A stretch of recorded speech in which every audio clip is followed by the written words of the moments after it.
નમસ્કાર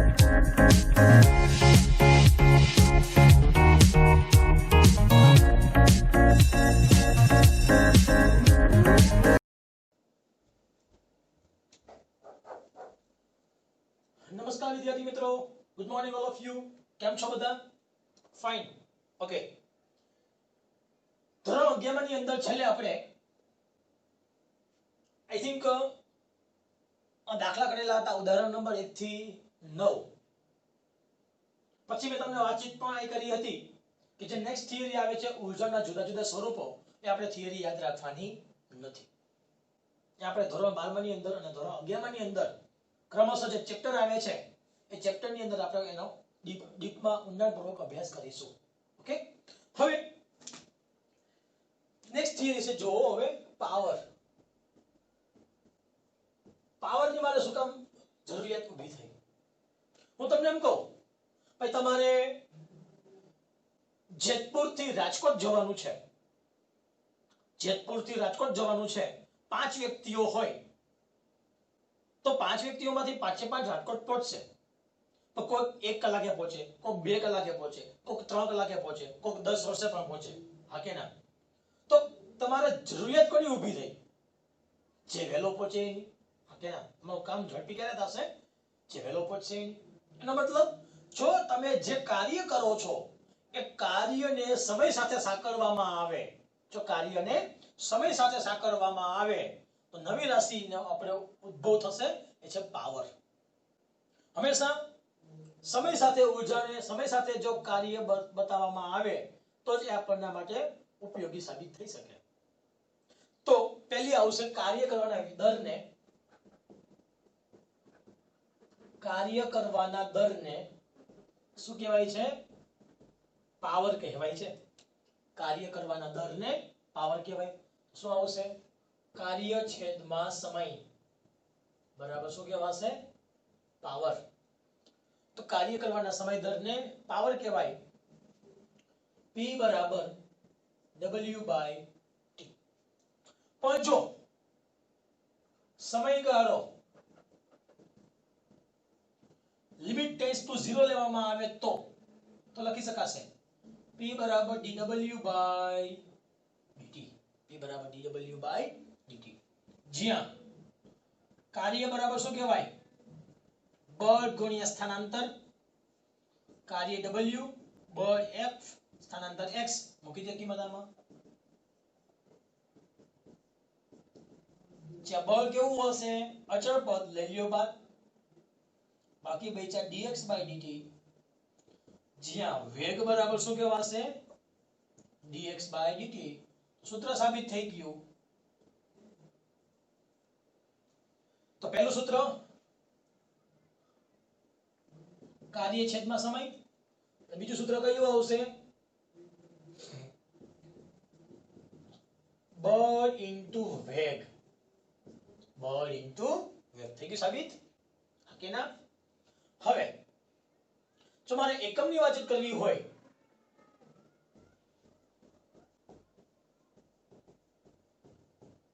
તો પહેલો એકમ કયો આવશે? કાર્યનો એકમ જૂલ. કાર્યનો એકમ જૂલ. સમયનો એકમ સેકન્ડ. તો જૂલ પ્રતિ સેકન્ડ. બીજો એકમ પાવરનો એકમ છે વોટ. બીજો એકમ કયો છે? વોટ. જે જેમ્સ વોટના નામ ઉપરથી સાબિત કરવામાં આવ્યો છે. ત્યાર પછી ત્રીજો એકમ આવે છે હોર્સ પાવર. 1 હોર્સ પાવર બરાબર 746 વોટ.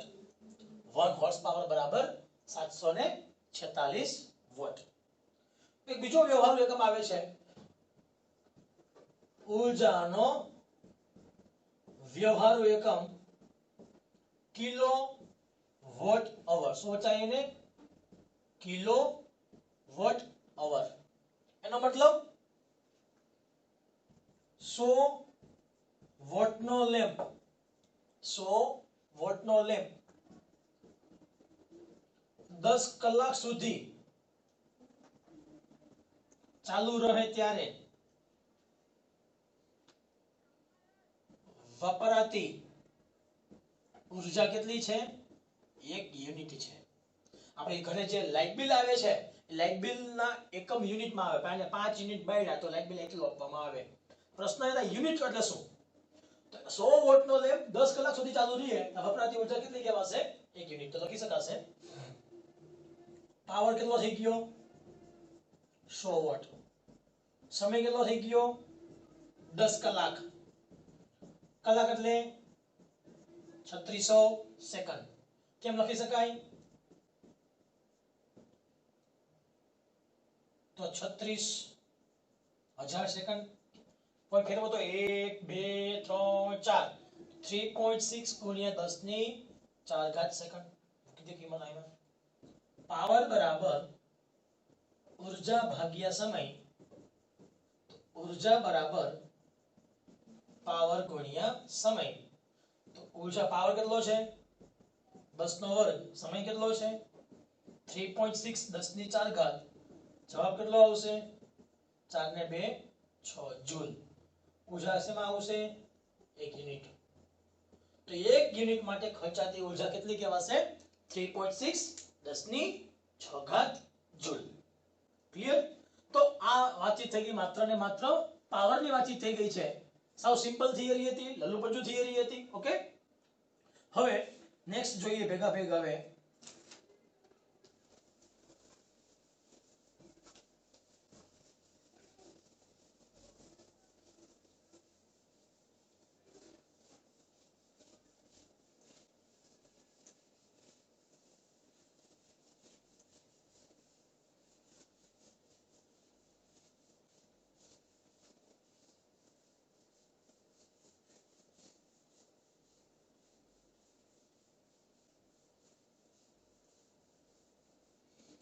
નેક્સ્ટ ઉદાહરણ નંબર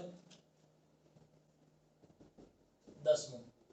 જો મિત્રો પેલા રકમ વાંચું છું હું, સોરી ઉદાહરણ નંબર 11 અને ઉદાહરણ નંબર 10 કરવાનું નથી, માત્ર ને માત્ર ઉદાહરણ નંબર 11. એક ઉદાહરણ નંબર 10 કેન્સલ થશે અને ઉદાહરણ નંબર 12 કેન્સલ થશે. ક્લિયર? ઓકે, ઉદાહરણ નંબર 11 રકમ વાંચું છું. મહત્તમ 1800 કિલોગ્રામ લિફ્ટ પ્લસ મુસાફરો સહન કરી શકે તેવી એક લિફ્ટ 2 મીટર સેકન્ડ ઇન્વર્સ ની અચળ ઝડપથી ઉપર તરફ જઈ રહી છે તો વિરુદ્ધ દિશામાં લાગતા ગતિનું ઘર્ષણ બળ 4000 ન્યૂટન છે. મોટર વડે લિફ્ટને પૂરો પાડેલો લઘુત્તમ પાવર વોટ અને હોર્સ પાવરમાં શોધો. રકમમાં શું કહે છે? મહત્તમ 1800 કિલોગ્રામ સહન કરી શકે તેવી એક લિફ્ટ. ચલો, મહત્તમ સહન કરી શકે તેટલું દળ કેટલું છે? m બરાબર કેટલા આપ્યા છે રકમની અંદર? 1800 કિલોગ્રામ. ત્યાર પછી એક લિફ્ટ 2 મીટર સેકન્ડ ઇન્વર્સ ની અચળ ઝડપથી ઉપર જાય છે. લિફ્ટ ક્યાં જાય છે? ઉપર ગતિ કરે છે ત્યારે પ્રવેગ કેટલો આપ્યો છે? a બરાબર 2 મીટર પ્રતિ સેકન્ડ સ્ક્વેર. સો તમે લિફ્ટ નો શું આપ્યો છે રકમમાં? વેગ, પ્રવેગ આપ્યો છે. શું આપ્યો છે? ના, વેગ આપ્યો છો. અચળ ઝડપ આપી છે. ત્યારે અચળ ઝડપ આપી છે 2 મીટર પ્રતિ સેકન્ડ. ત્યાર પછી તો વિરુદ્ધ દિશામાં લાગતું ઘર્ષણ બળ 4000 ન્યૂટન છે. ગતિની વિરુદ્ધ દિશામાં લાગતું ઘર્ષણ બળ કેટલું છે? બુકમાં આપ્યા છે 4000 ન્યૂટન. ત્યાર પછી તો લઘુત્તમ પાવર શોધો. શેમાં કીધું છે? વોટ અને હોર્સ પાવરમાં. ઓકે, ચલો, આ લિફ્ટ છે. શું છે આ લિફ્ટ? ક્યાં ગતિ કરે છે? ગતિ ઉપર તરફ. આ કોનું દ્રવ્યમાન છે? m બરાબર 1800 કિલોગ્રામ કોનું દ્રવ્યમાન છે? લિફ્ટ પ્લસ મુસાફરો. તો નીચે શું લાગતું હશે? વજન બળ કોનું? લિફ્ટ પ્લસ મુસાફરોનું. તો લખી શકાય W બરાબર mg. W બરાબર mg. ગતિની વિરુદ્ધ દિશામાં શું લાગતું હશે? ઘર્ષણ બળ Fs. તો લખી શકાય અસરકારક કુલ બળ કેટલું કહેવાશે?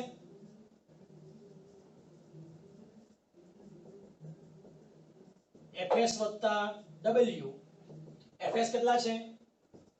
mne. W બરાબર mg. Fs કેટલા છે? 4000. m કેટલા છે? 1800. g એટલે 10. 18000 કેવા છે? કુલ કેટલા થઈ ગયા?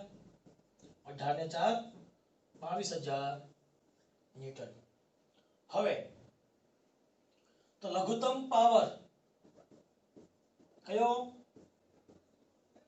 સહન કરી શકે તેટલો. તો લખી શકાય વ્યાખ્યા બળ ગુણ્યા વેગ F * v. 22000 વેગ કેટલો છે? 2. 22 2 44000 વોટ. જ્યાં 1 હોર્સ પાવર બરાબર કેટલા લખી શકાય? 746 વોટ. એનો મતલબ 1 વોટ બરાબર 1/746 હોર્સ પાવર. એનો મતલબ કેવા છે? આને જો 746 વડે ભાગી નાખવું, જવાબ શેમાં આવશે? હોર્સ પાવર માં આવશે. કેલ્સી સે જોઈ લો જી. 44000 ભાગ્યા 746 કેટલા મળશે? 58.98. લગભગ કેટલા કહેવાશે? 59 હોર્સ પાવર. આન્સર. તો મિત્રો આ તમારો સિમ્પલ દાખલો હતો પાવરને અનુરૂપ. પણ હવે ધ્યાન આપજો, ખાસ જે થિયરી આવે છે, મોસ્ટ આઈપી થિયરી આવે છે,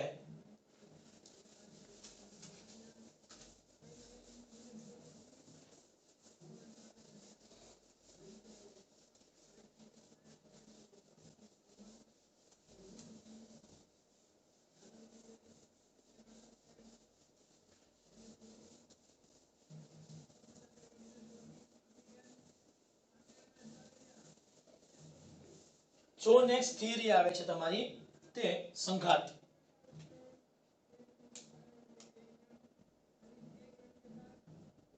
ને કહેવાશે અથડામણ. શું કહેવાશે? અથડામણ. પહેલા બેઝિક જોઈ લ્યો.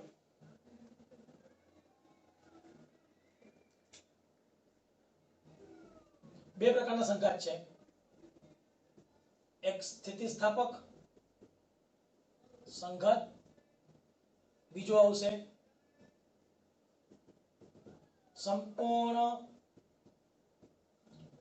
અસ્થિતિસ્થાપક સંઘાત, ત્રીજો આવશે અસ્થિતિસ્થાપક સંઘાત. ક્લિયર? પછી સન્મુખ સંઘાત. શું આવશે? પછી આવશે પ્રકિરણ. મિત્રો તમને બુકમાં ભલે પ્રશ્ન જેમ આપ્યો હોય પણ હું મારો પ્રશ્ન સિસ્ટેમેટિક લઉં છું, કદાચ થોડો બુકથી જુદો પડશે. સ્થિતિસ્થાપક સંઘાત કોને કહેવાય? જ્યારે સ્થિતિસ્થાપક સંઘાત શું કહેવાશે? કે જ્યારે બે પદાર્થોની અથડામણ દરમિયાન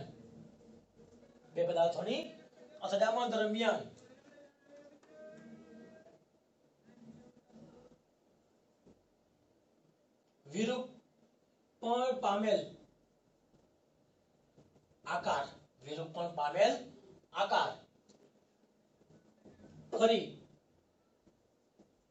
મૂળ આકાર ધારણ કરી લે. જ્યારે બે પદાર્થોની અથડામણ દરમિયાન વિરૂપણ પામેલ આકાર ફરી મૂળ આકાર ધારણ કરી લે ત્યારે અને પ્રારંભિક કુલ ઉર્જા બરાબર શું રહે? અંતિમ કુલ ઉર્જા જળવાઈ રહે. પ્રારંભિક ગતિ ઉર્જા બરાબર શું રહે? પ્રારંભિક ગતિ ઉર્જા બરાબર અંતિમ ગતિ ઉર્જા જળવાઈ રહે. તેને શું કહેવાશે? સ્થિતિસ્થાપક સંઘાત. હું તમને સિમ્પલ એક એક્ઝામ્પલ આપું છું.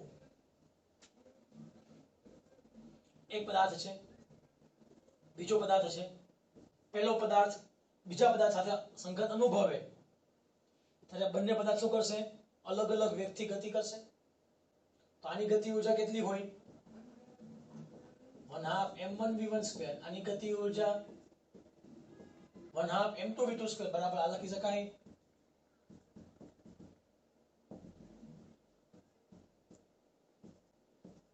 આ ઇનિશિયલ છે. તો જો બંનેની ગતિ ઉર્જા કેવી રહે? સરખી જળવાઈ રહે. પ્રારંભિક કુલ ગતિ ઉર્જા બરાબર અંતિમ કુલ ગતિ ઉર્જા. પ્રારંભિક કુલ ગતિ ઉર્જા બરાબર અંતિમ કુલ ગતિ ઉર્જા જો જળવાઈ રહે તો સંઘાત કેવો કહેવાશે? સ્થિતિસ્થાપક. આપણને ખબર છે મિત્રો, જ્યારે એક પદાર્થ બીજા પદાર્થ સાથે અથડામણ અનુભવે ત્યારે એનો કંઈક આકાર બદલાય. એક પદાર્થ જ્યારે બીજા પદાર્થ સાથે અથડામણ કરશે ત્યારે કંઈક આકાર બદલાશે. પણ આકાર જ્યારે બદલાય છે અથડામણ પછી પાછો એનો મૂળ આકાર ધારણ કરી લે અને પછી એની ગતિ પેલા જેટલી જ રહે તે અથડામણ કેવી કહેવાશે? સ્થિતિસ્થાપક સંઘાત. એક્ઝામ્પલ તરીકે સ્પ્રિંગ. સ્પ્રિંગ દબાવો, સ્પ્રિંગ દબાવશો તો સંકોચન થશે. પેલા સ્પ્રિંગ લાંબી હતી, દબાવો સ્પ્રિંગ સાંકડી થઈ, મૂકી દો તો પાછી પોડી થઈ જશે. હા કે ના? આકાર મૂળ આવી ગયો. લાસ્ટિક ખેંચો, પેલા મૂળ આકાર ધારી લ્યો, ખેંચો, લાસ્ટિક લાંબુ થયું, મૂકી દો, પાછું લાસ્ટિક એનો મૂળ આકારમાં આવી ગયો. જેટલી ઝડપે તમે ખેંચવું હશે એટલી ઝડપે પાછું તે મૂળ આકાર ધારણ કરી લેશે. એથી ઊંધું સંપૂર્ણ અસ્થિતિસ્થાપક સંઘાત. સંપૂર્ણ અસ્થિતિસ્થાપક સંઘાત કોને કહેવાય? કે જ્યારે બે પદાર્થોની અથડામણ દરમિયાન વિરૂપણ પામેલ આકાર ફરી પાછો ધારણ થતો નથી અને અથડામણ પછી પણ બંને પદાર્થની ગતિ પણ સમાન જળવાતી નથી. તો એવા તબક્કામાં અથડામણ કેવો કહેવાશે? સંપૂર્ણ અસ્થિતિસ્થાપક સંઘાત કહેવામાં આવે છે. આપણને ખબર છે વ્યવહારુ દ્રષ્ટિની અંદર વ્યવહારિક રીતે કોઈ પદાર્થ સંપૂર્ણ 100% પોતાનો મૂળ આકાર ધારણ કરી શકે નહીં. લાસ્ટિક તમે ખેંચો મૂકો, ખેંચો મૂકો, ખેંચો મૂકો તો એક સમયે લાસ્ટિક તમારું લાંબુ થઈ જશે. હા કે ના? તો વાસ્તવિક 100% કોઈ પદાર્થ સંપૂર્ણ સ્થિતિસ્થાપક સંઘાત શક્ય છે નહીં. તે તબક્કામાં અથડામણ કેવી હશે? અસ્થિતિસ્થાપક સંઘાત હશે. સન્મુખ સંઘાત કોને કહેવાય? તો જોજો પેલા ખાસ સન્મુખ સંઘાત જ્યારે પદાર્થ પહેલો ગતિ કરી પદાર્થ બીજા સાથે શું કરે છે? અથડામણ કરે. પહેલો પદાર્થ જ્યારે બીજા પદાર્થના સાથે અથડામણ કરશે ત્યારે બંને પદાર્થ પાછા સુરેખ માર્ગ પર જ આગળ વધે છે. પહેલો પદાર્થ જ્યારે બીજા પદાર્થ સાથે સંઘાત અનુભવે છે ત્યારે અથડામણ પછી બંને પદાર્થો એક જ દિશામાં આગળ વધે છે, સુરેખ માર્ગ ઉપર આગળ વધે છે. તે સમયે પહેલા પદાર્થનું અથડામણ બીજા પદાર્થના દ્રવ્યમાન કેન્દ્રમાંથી પસાર થતું હોય. જ્યારે પદાર્થ એકની અથડામણ ની દિશા પદાર્થ બેના દ્રવ્યમાન કેન્દ્રની અક્ષ પરથી પસાર થાય ત્યારે અથડામણ પછી બંને પદાર્થો સુરેખ માર્ગ ઉપર એક જ દિશામાં આગળ વધે તેને શું કહેવાય છે? સન્મુખ સંઘાત કહેવામાં આવે છે. પછી આવે છે પ્રકીર્ણન. પ્રકીર્ણન કોને કહેવાય? તમે ધોરણ 7માં અથવા 8માં ની અંદર જોઈ ગયા હતા પૃથ્થરપટનો પ્રયોગ. એક સોનાનું વરખ હતું. શું હતું? સોનાનું વરખ હતું. એમાંથી એક આલ્ફા કણને આપાત કરવા દેવામાં આવે. આલ્ફા કણ ગતિ કરતા કરતા કરતા સોનાના વરખ પાસે પહોંચે અને સોનાનું ન્યુક્લિયસ.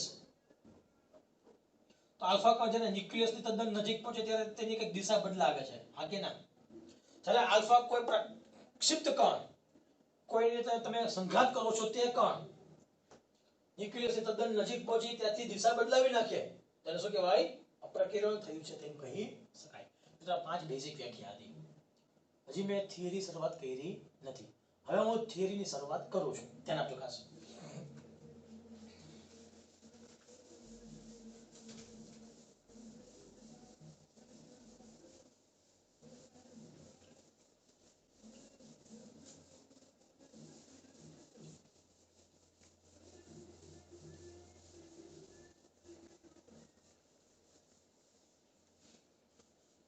જો પેલા ખાસ સંઘાત કેસ પેલો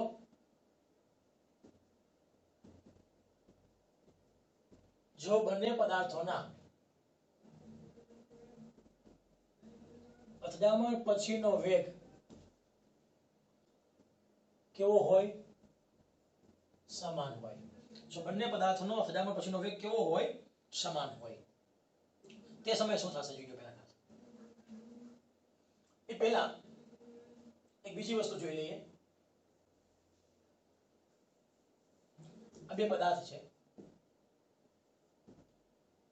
આ પદાર્થ ધારો કે કેવો છે? સ્થિર છે. પદાર્થ પેલો ગતિ કરે છે. પદાર્થ પેલો ગતિ કરશે. જ્યારે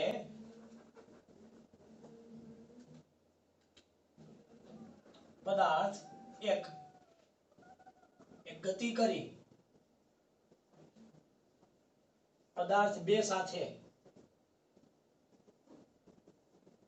અથડામણ કરે ત્યારે પદાર્થ એક એ ગતિ કરી પદાર્થ બે સાથે જ્યારે અથડામણ કરશે ત્યારે પદાર્થ બે ને લીધે પદાર્થ એક પર લાગતો આઘાત એ કયો કહેવાશે? Delta P1. કોને લીધે છે? બે ને લીધે. કોના ઉપર? એક ઉપર. બે ને લીધે એક ઉપર લાગતો આઘાત કહેવાય F12. કહેવાશે ડેલ્ટા T.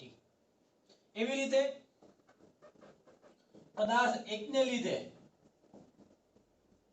પદાર્થ બે પર લાગતો આઘાત એ કયો કહેવાશે? બે ઉપર લાગશે તો બીજાનો. કોને લીધે છે? પેલાને લીધે બીજા પર લાગતું બળ ઇન્ટુ સમયગાળો. મિત્રો યાદ રાખજો, આઘાતનું સૂત્ર આપણને ખબર હતું. બળનો આઘાત બરાબર બળ ગુણ્યા સમય. બળનો આઘાત બરાબર બળ ગુણ્યા સમય. સમીકરણ નંબર 1, સમીકરણ નંબર 2. આપણને આ પણ જોઈ ગયા હતા ન્યૂટન ગતિના ત્રીજા નિયમ પરથી.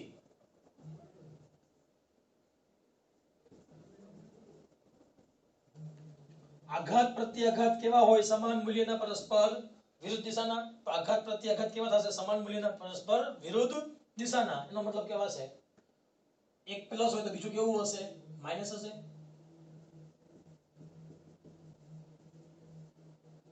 આ બાજુ આવશે તો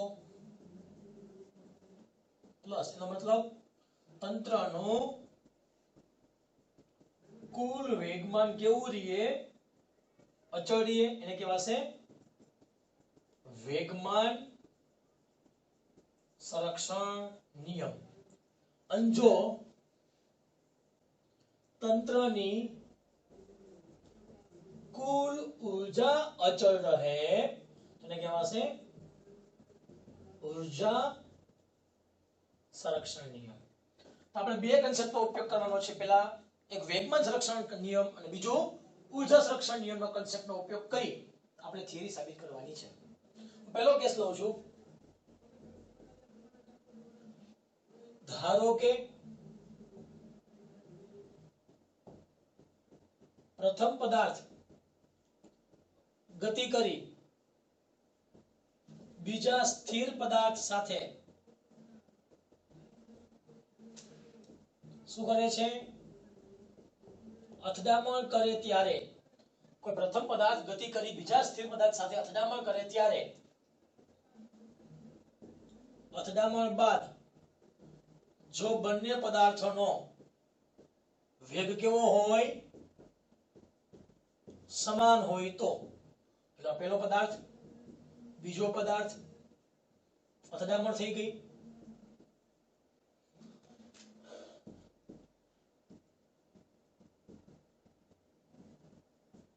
ચલો આ પદાર્થ કેવો છે?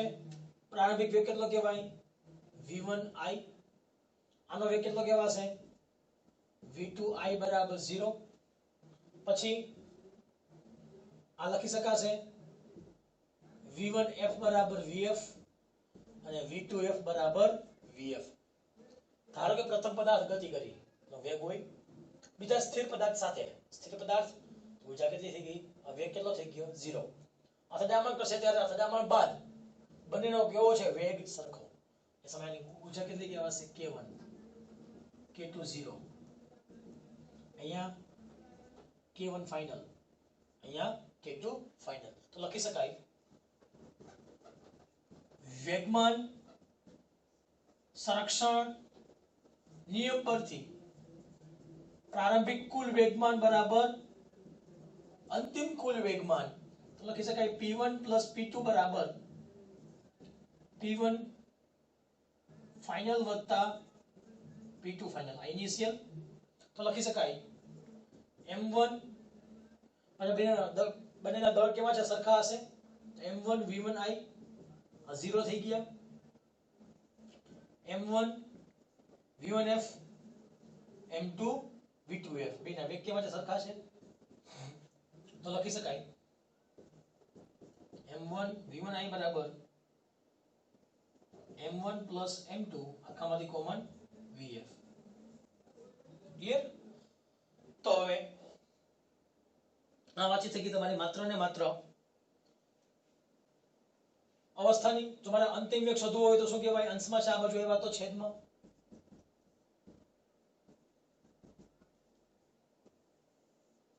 તો પ્રારંભિક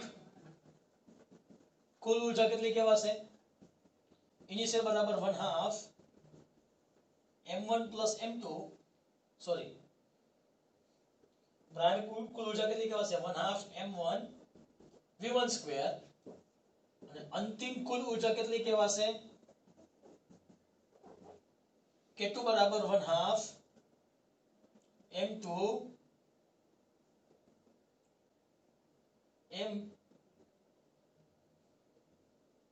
ટોટલ v ફાઇનલ સ્ક્વેર તો લખી શકાય m ટોટલ કેટલા લખી શકાશે m1 m2 vf કેટલા છે m1 v1i છેદમાં m1 m2 આખાનો સ્ક્વેર એક વખત m1 m2 કેન્સલ બાકી બચ્યા 1/2 m1 v1i સ્ક્વેર છેદમાં m1 m2 તો એક આ મેં ખાલી પહેલો તબક્કો સાબિત કર્યો તમારો કે જ્યારે બંને પદાર્થના અથડામણ પછીના વેગ સરખા હોય ત્યારે એટલે કુલ ઊર્જા કેટલી જળવાશે ગતિ ઊર્જા ક્લિયર હવે જોઈ લો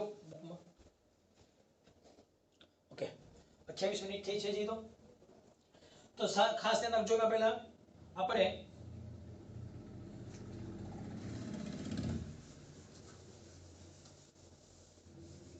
જે વસ્તુ શોધી અહીંયા આપણે પ્રારંભિક ગતિ ઊર્જા શોધી છે k1 બરાબર 1/2 m1 v1 સ્ક્વેર આ કે ના આપણે અંતિમ ગતિ ઊર્જા શોધી લીધી આ કે ના એક પણ કેટલી મળી 1/2 m1 v1 square minus 2m1 m2 પછી શું કરી નાખી બે ની જોઈ મારો કાઢ નાખો પેલા ને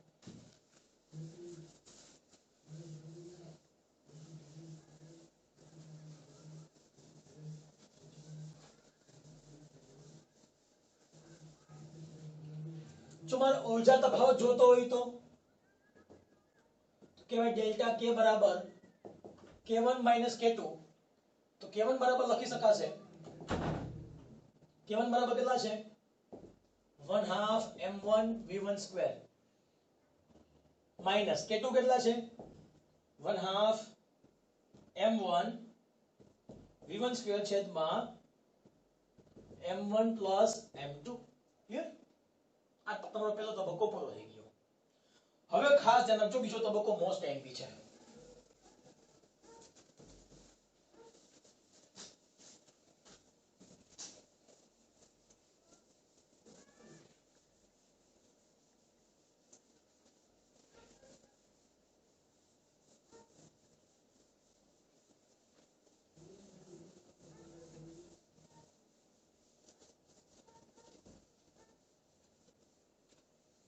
બીજો તબક્કો કેસ 2. બે પદાર્થો આપ્યા છે, બંને પદાર્થોના અથડામણ પછીના વેગ સરખા નથી. આનો વેગ કેટલો છે? v1 initial. આનો વેગ પદાર્થ કેવો છે? ઇનિશિયલ 0. ધારો કે બીજો પદાર્થ કેવો છે? સ્થિર. જો બીજો પદાર્થ સ્થિર હોય તો એનો વેગ કેટલો કહેવાશે? 0. આનો v1f ફાઇનલ અવસ્થા કહું છું. આની અંતિમ અવસ્થા v2f. ક્લિયર? હવે ધ્યાન આપજો ખાસ. હવે વેગમાન સંરક્ષણ નિયમ પરથી શું કહેવાશે? પ્રારંભિક કુલ વેગમાન ડેલ્ટા p ઇનિશિયલ બરાબર ડેલ્ટા p ફાઇનલ. લખી શકાય p1 ઇનિશિયલ વત્તા p2 ઇનિશિયલ બરાબર p1 ફાઇનલ વત્તા p2 ફાઇનલ. જો p1 ઇનિશિયલ કેમ લખી શકાશે? m1 v1 initial plus m2 v2 initial. v2 કેટલા છે? 0 લખતો નથી, તો p2 ઇનિશિયલ કેટલા કહેવાશે? 0. ચલો હવે નેક્સ્ટ p1f લખી શકાશે m1 v1f વત્તા m2 v2f. ક્લિયર? તો હવે આમાંથી જો સૂત્ર કરતા બનાવીશ તો m2 v2f બરાબર શું લખી શકાશે? m1 v1i આ પ્લસ આ બાજુ આવ્યો તો માઈનસ.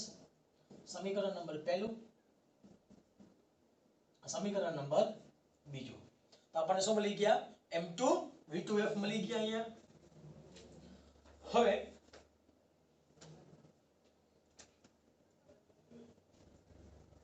ત્યાર પછી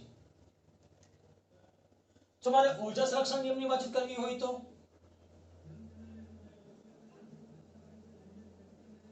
તો કુલ લખી શકાય k1 ઇનિશિયલ વત્તા k2 ઇનિશિયલ બરાબર k1 ફાઇનલ વત્તા k2 ફાઇનલ.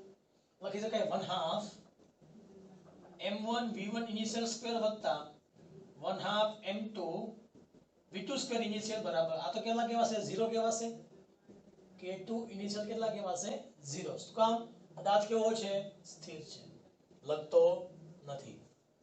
અહીંયા k1 final m1 v1 final વત્તા 1/2 m2 v2 final square.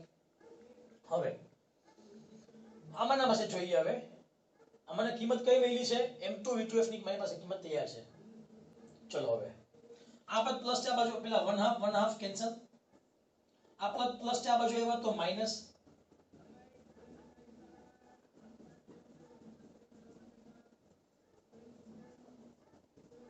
Clear? આખામાંથી common m1 બાકી બચ્યા v1 i square minus v1 f square. આને લખી શકાય m2 v2f into v2f. કરો અવયવના તો m1 v1 ચલો a square minus b square. તો a square minus b square ના અવયવ મિત્રો a minus b a plus b. તો લખી શકાય v1 i minus v1 f. જો આમાંથી મારે કાઢવા હોય તો સામાન્ય શું નીકળી જશે? તો આખામાંથી સામાન્ય m1 બાકી બચ્યા v1 i minus v1 f. આ સમીકરણ નંબર કેટલા મૂકી દઈએ? બીજું. અહીંયા અવયવ ગણો v1 i minus v1 f into v1 i plus v1 f બરાબર. ચલો m2 v2f ની કિંમત મૂકી દો તો કેટલા મળશે? m1 v1 i minus v1 f into v2 f. મેં શું કર્યું? સમીકરણ 2 ની કિંમત મૂકતા. ચલો આ બે પદ કેવા થઈ ગયા? સરખા. બાકી બચ્યા v1 i plus v1 f બરાબર v2 f. સમીકરણ નંબર ત્રીજું. અને આમાંથી લખવું હોય તો મારે v1f શોધવા હોય તો v2f આ બાજુ આવશે તો લખી શકાય v2f માઈનસ v1i સમીકરણ નંબર 4 ક્લિયર તો તમે સમીકરણ નંબર 3 લખી દેખો છો અહીંયા પહેલા ખાસ ધ્યાન આપજો પહેલા અહીંયા હવે મારે શું જોઈએ છે મારે v2f શોધવા છે તો 3 ની કિંમત ક્યાં મૂકી દઈએ આપણે 3 ને 1 માં મૂકી દઈએ સમીકરણ 3 ને સમીકરણ 1 માં મૂકતા તો 3 ને 1 માં મૂકી દયો તો m1 v1i બરાબર m1 v1f વત્તા m2 v2f કેટલા મળ્યા આપણને v2f v1i વત્તા v1f તો m1 v1i બરાબર m1 v1f વત્તા m2 v1i plus m2 v1f આ પદ પ્લસ છે આ બાજુ આવ્યો તો માઈનસ m2 v1i બરાબર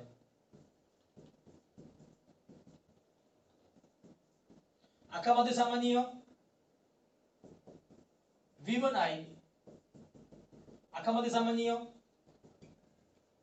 v1f આખો પ્લસ અંશમાં છે આ બાજુ આવ્યો તો છેદમાં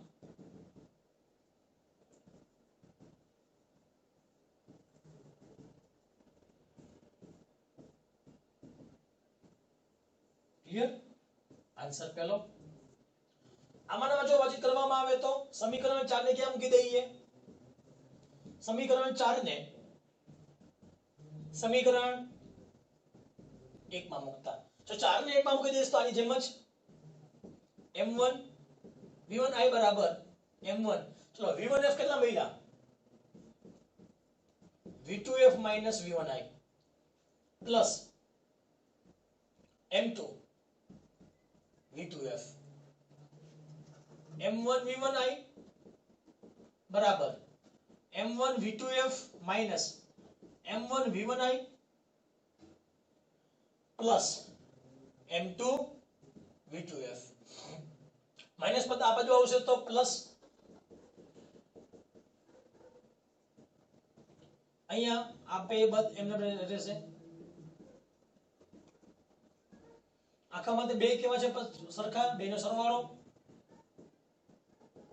આખામાંથી સામાન્ય v2f બાકી બે છે m1 m2 કૌંસમાં લખી શકાશે v2f આખું પદ અંશમાં છે આ બાજુ આવ્યો તો છેદમાં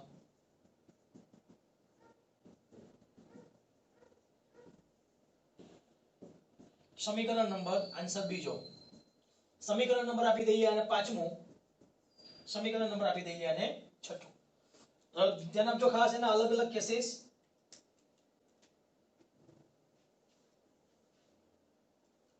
જો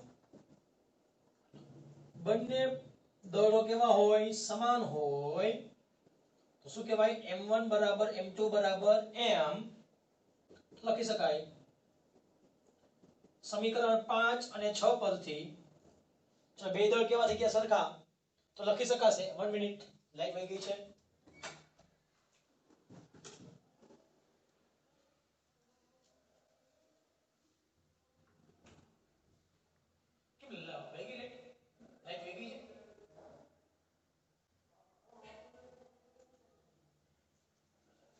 એકચ્યુઅલી લાઈટ વહી ગઈ છે સર જોજો છતાં પણ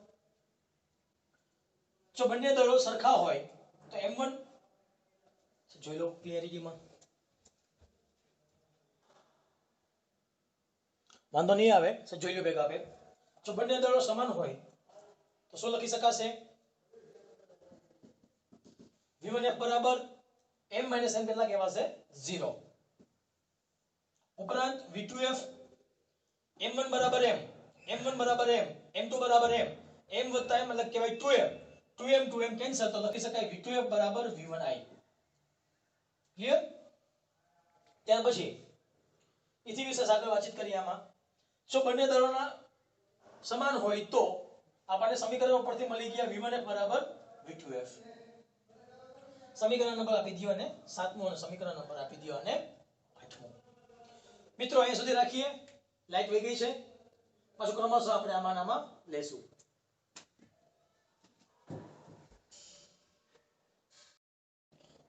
ઓકે મિત્રો, પાછી લાઈટ આવી ગઈ છે તો કન્ટિન્યુ થિયરી કરતી આગળ પાછળ. હવે એમાં જો આ તો આપણે કેવું વાતચીત કરી હતી કે બંને પદાર્થોની અથડામણ દરમિયાન બંને પદાર્થો એક જ દિશામાં સુરેખ માર્ગ ઉપર આગળ વધતા હોય, પરંતુ ધારો કે બંને પદાર્થો અલગ અલગ દિશામાં ગતિ કરશે તો શું થશે? એના જો પેલા ખાસ આ પહેલો પદાર્થ છે, આ બીજો પદાર્થ છે. અથડામણ દરમિયાન બંનેની ગતિ કેવી થાય છે? અલગ અલગ ખૂણે થાય છે. આ ખૂણો કેટલાનો છે? θ1. આ ખૂણો કેટલાનો છે? θ2.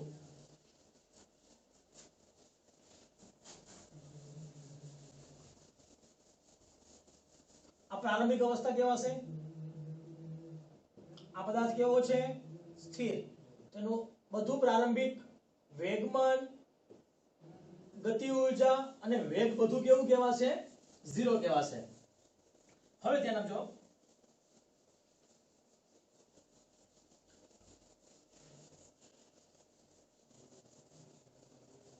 ચલો, બે પદાર્થો ગતિ કરીને સમતલમાં ગતિ કરશે. એનો મતલબ તે સુરેખ માર્ગે ગતિ કરતા નથી, પણ અલગ અલગ ખૂણે વિભાજન પામે છે. પહેલો ખૂણો વિભાજન પામી θ1 ખૂણ છે, બીજો પદાર્થ θ2 જેટલા કોણે પ્રકિરણ પામશે. તો એ સમયે તો લખી શકાય, આની અવસ્થા 2 લઈ લ્યો. આ પદાર્થ બીજો પહેલો છે એ સુરેખ માર્ગે ગતિ કરશે. પદાર્થ 1 સુરેખ માર્ગ પર ગતિ કરતો હોવાથી તેનો એક્સયામ હશે, વાયયામ કેવો હશે? 0. આગે ના તો જુઓ પેલા અહીંયા વેગમાન સંરક્ષણ નિયમ પરથી લખી શકાય P1 ઇનિશિયલ વત્તા P2 ઇનિશિયલ બરાબર P1 ફાઇનલ વત્તા P2 ફાઇનલ. ઘટક વિચારો તો આના.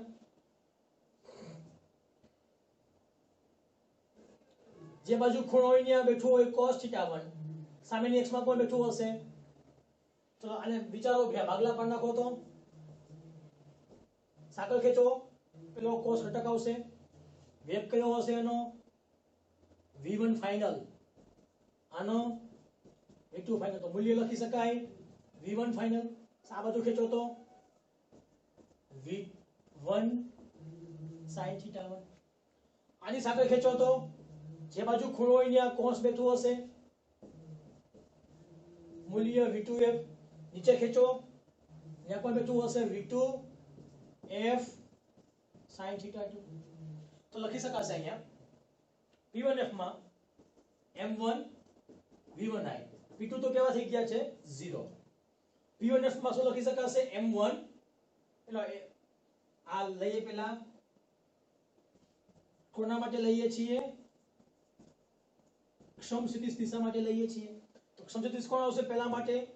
v1f cos θ1 અને m2 એનો સમક્ષિતિજ ઘટક કયો છે?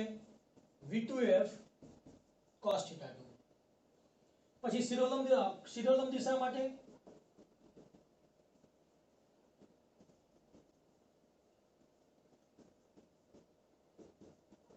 તો સમક્ષિતિજ શિરોલંબ દિશા માટે શું મળશે? આનો કોઈ શિરોલંબ ઘટક છે? એ તો લખી શકાય 0 0. અહીંયા લખી શકાશે m1 v1f sin θ1. આ નીચે છે તો માઈનસ.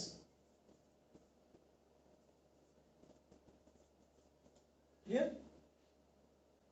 જો ઊર્જાની વાતચીત કરવામાં આવે તો ઊર્જા માટે લખી શકાશે કે ઇનિશિયલ બરાબર k ફાઇનલ. આ લખી શકાય 1/2 m1 v1 i સ્ક્વેર બરાબર 1/2 m1 vf i સ્ક્વેર વત્તા v1 f સ્ક્વેર વત્તા 1/2 m2 v2 f square. Clear?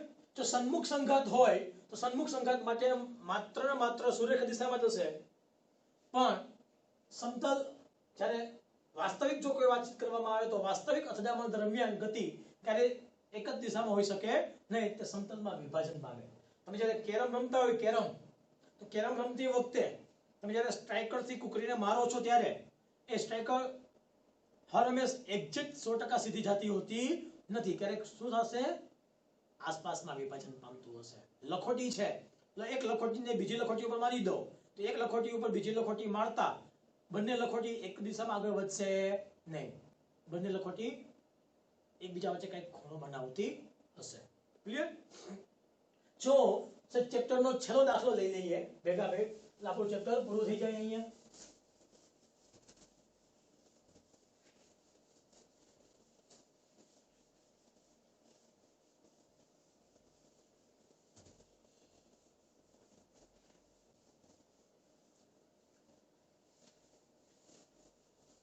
ઉદાહરણ નંબર 13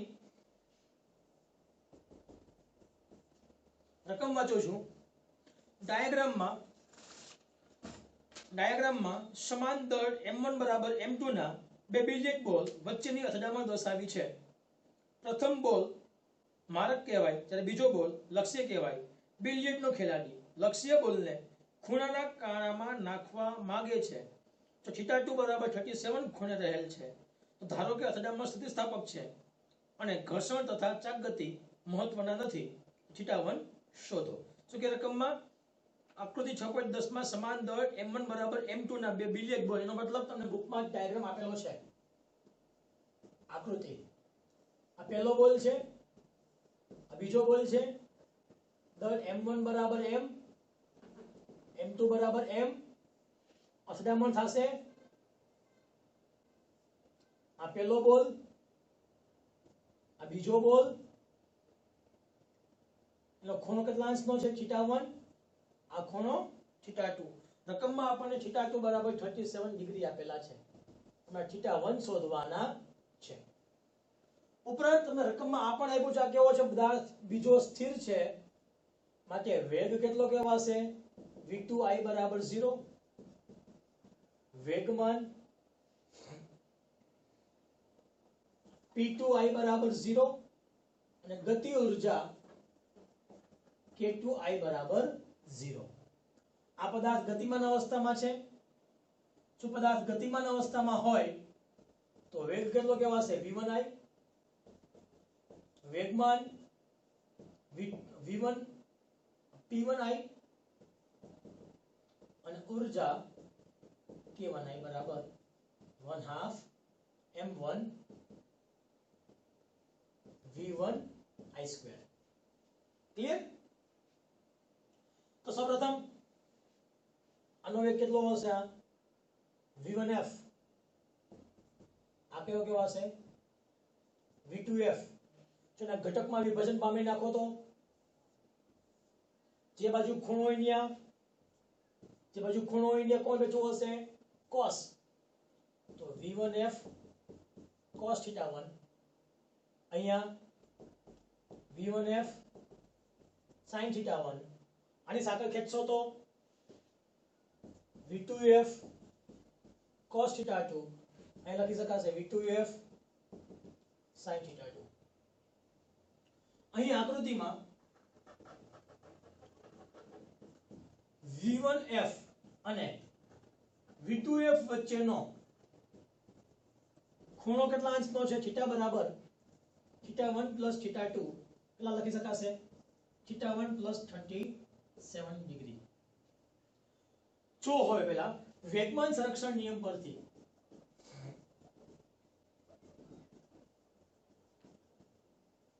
લખી શકાય p ઇનિશિયલ બરાબર p ફાઇનલ. વેગમાન રાશિ કેવી છે સદિશ? ધ્યાન આપજો ખાસ. લખી શકાય p1 ઇનિશિયલ વત્તા p2 ઇનિશિયલ બરાબર p1 ફાઇનલ વત્તા p2 ફાઇનલ. તો લખી શકાશે m1 v1i. આ તો 0 થઈ ગયા. આ m1 v1f વત્તા m2 v2f જ્યાં દર m1 બરાબર m2 બરાબર શું છે m હોવાથી બધું કેન્સલ થઈ જશે m v1i બરાબર આખામાંથી સામાન્ય m તો v1f વત્તા v2f mm કેન્સલ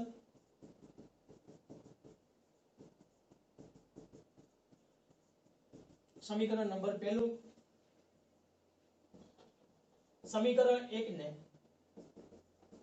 વર્ગ લેતા તો સમીકરણ 1 નો વર્ગ લેવામાં આવે તો લખી શકાય કોઈ પણ સદિશનો વર્ગ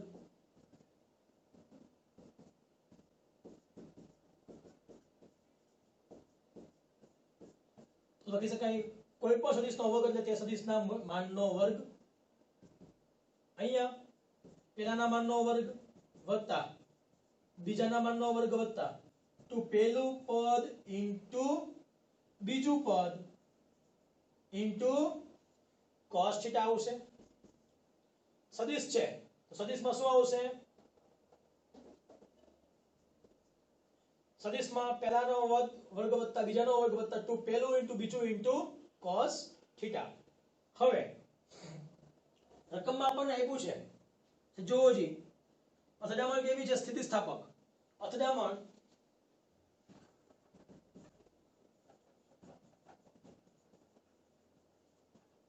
સ્થિતિસ્થાપક હોવાથી v1f બરાબર શું લખી શકાશે v2f બરાબર v1i બરાબર v તો લખી શકાશે અહીંયા v2 બરાબર v2 વત્તા v2 વત્તા 2v2 cos θ અથવા જોઈ લો બુકમાં ખાસ તમે રકમમાં કીધેલું છે અથડામણ કેવી છે સ્થિતિસ્થાપક અથડામણ છે તો અથડામણ સ્થિતિસ્થાપક હોય લેખાંકન બરાબર અહીંયા પેલાને નામ આપી દઈએ સમીકરણ નંબર બીજું હવે લખી નાખીએ ગતિ ઊર્જા સંરક્ષણ નિયમ પરથી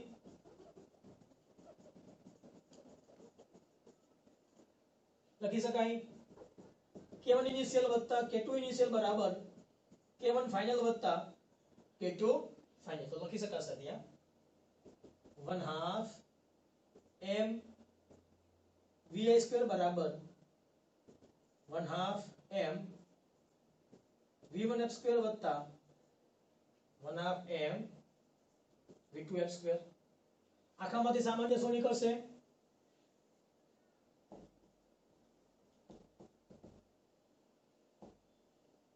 1/2 m સામાન્ય બાકી બચ્યા v1f2 વત્તા v2f2 1/2 m કેન્સલ બાકી બચ્યા vi2 બરાબર v1f2 વત્તા v2f2 સમીકરણ નંબર ત્રીજું સમીકરણ 3 ને ક્યાં મૂકી દઈએ સમીકરણ 2 માં મૂકી દયો તો v1i2 બરાબર v1f2 વત્તા v2f2 બરાબર લખી શકાશે vi2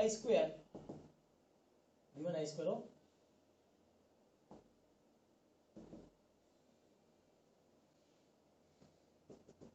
તો લખી શકાશે ત્યાં બાકી બચ્યા ત્યાં 2 v1f dot v2f into cos θ v1 square cancel बाकी बचा 0 थीटा કેટલા છે 37 θ1 plus 37 આખો બધા અંશમાં છે આ બાજુ આવ્યો તો છેદમાં 0 ભાગ્યા કોઈ પણ પદ જવાબ 0 0 કિંમત કોની હોય 0 કિંમત cos 90 ની કિંમત કહેવાય cos cos કેન્સલ 37 પ્લસ આ બાજુ આવ્યો તો માઈનસ જવાબ આવશે 53. ક્લિયર? તો દાખલો સાવ સિમ્પલ હતો. તમારે માત્ર ને માત્ર વેગમાન સંરક્ષણ નિયમ અને ઉર્જા સંરક્ષણ નિયમ વાપરવાના છે. Clear? Thank you very much.